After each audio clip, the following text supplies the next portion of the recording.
Наші кольори традиційні для нашої гуцульської кераміки. Зелений колір ліс, жовтий сонечко, коричневий земля, світло і чистота. Тут є рік і фамілія, щоб то є моя скульптура. Наша кераміка має здатність, кажуть, плакати, тобто всі ті потьоки – це є сльози печі. Вони утворюються під час випалу другий раз при 950 градусів. Це є не вада, просто зелений колір. Коли він потече, він домальовує, додає ще трошечки цікавості нашим виробам.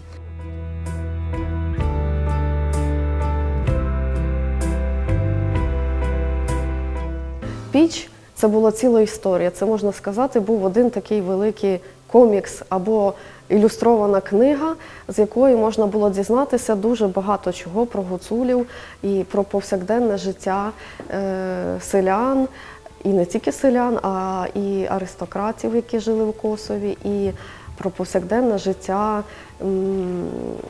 вівчарів, ремісників, євреїв, циган.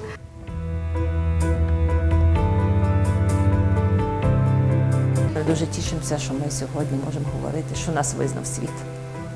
Це дасть для майстра дуже багато.